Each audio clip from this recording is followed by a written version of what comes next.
Hi friends, welcome to a new lesson. In this lesson, we will learn how to use had in a sentence. We will talk about everything about had in this lesson so that you can use had in a sentence very easily and there won't be any doubt about it. So, let's get started. At first, we have to know what is the meaning of had in Bengali. had এর বাংলা অর্থ ছিল বোঝায় যদি বাক্যে main verb না থাকে, অর্থাৎ বাক্যে যখন কোনো কাজ থাকবে না, মেন ভার্ব থাকবে না, তখন had এর মানে ছিল বোঝাবে। যেমন he had a story book, তার একটি গল্পের বই ছিল। এখানে হ্যাড বলতে ছিল বোঝাচ্ছে, কিন্তু হি হ্যাড গোন মানে ছিল বোঝাবে না, কারণ মেন ভার্ব গোন আছে। এখানে মেন ভার্ব আছে গোন, সেজন্য এখানে হ্যাড এর মানে ছিল বোঝাবে না। এটা হলো 1 নম্বর পয়েন্ট।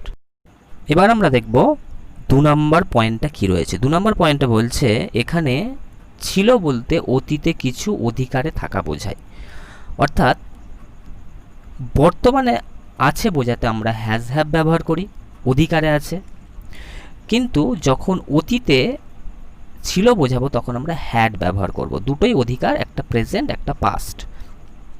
এক্সাম্পল এখানে রয়েছে they had a lot of money few years ago, তাদের কাছে অনেক টাকা ছিল কয়েক বছর আগে।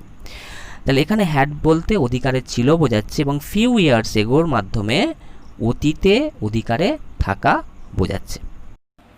Now let's have a look the negative and interrogative sentence with had.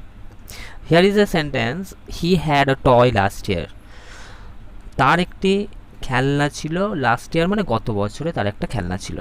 তাহলে হ্যাডের মাধ্যমে ছিল বোঝাচ্ছে এবং লাস্ট ইয়ারের মাধ্যমে অতীতের কথা বোঝাচ্ছে, তা আগে তার কাছে টয়টা ছিল, খেলনাটা তার কাছে ছিল। এই সেন্টেন্সটার নেগেটিভ সেন্টেন্স হচ্ছে he did not have a toy last year, তার কাছে একটি খেলনা ছিল না গত বছরে। তাহলে নেগেটিভ সেন্টেন্স মানে না বাচক বা নেতিবাচক বাক্য। এর আবার ইন্টারোগেটিভ যখন সেন্টেন্স হবে, did he have a toy last year, তার কি গত বছর একটি খেলনা ছিল। এখান থেকে আমরা দুটো পয়েন্ট নোট করতে পারি। প্রথম পয়েন্ট, নেগেটিভ এবং ইন্টারোগেটিভ সেন্টেন্সে সবসময় হ্যাভ বসবে, হ্যাড নয়, এটা আমাদেরকে মনে রাখতে হবে। যেহেতু এখানে এটা নেগেটিভ এবং ইন্টারোগেটিভ সেন্টেন্স, সেজন্য এখানে আমরা হ্যাড বসাবো না, এখানে হ্যাভ বসাবো। এটা হলো প্রথম পয়েন্ট। 2 নম্বর পয়েন্ট, নেগেটিভ সেন্টেন্সে ডিড নট বসবে এবং ইন্টারোগেটিভ সেন্টেন্স শুরু করব ডিড দিয়ে। তাহলে নেগেটিভ সেন্টেন্স যখন আমরা করব তখন আমরা ডিড নট বসাবো, did not have. Interrogative sentence যখন আমরা শুরু করব তখন আমরা ডিড দিয়ে এখানে কিন্তু আমাদেরকে শুরু করতে হবে। এই হলো দুটো পয়েন্ট নেগেটিভ এবং ইন্টারোগেটিভ সেন্টেন্স তৈরি করার ক্ষেত্রে। এবার আমরা কিছু উদাহরণের মাধ্যমে আরও ভালোভাবে আমাদের কনসেপ্টকে ক্লিয়ার করব।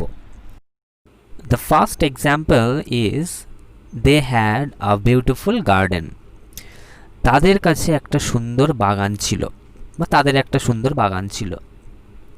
এর নেগেটিভ সেন্টেন্স হবে they did not have a beautiful garden, তাদের একটি সুন্দর বাগান ছিল না। ইন্টারোগেটিভ সেন্টেন্স হবে did they have a beautiful garden, তাদের কাছে কি একটা সুন্দর বাগান ছিল বা তাদের কি একটা সুন্দর বাগান ছিল। 2 number example, we had 100 rupees yesterday, আমাদের কাছে 100 টাকা ছিল গতকালকে। এর নেগেটিভ সেন্টেন্স হবে we did not have 100 rupees yesterday, আমাদের কাছে গতকালকে 100 টাকা ছিল না। এই সেন্টেন্সটা ইন্টারোগেটিভ সেন্টেন্স হবে did you have 100 rupees yesterday, তোমার কাছে কি গতকাল বা তোমাদের কাছে কি গতকালকে 100 টাকা ছিল।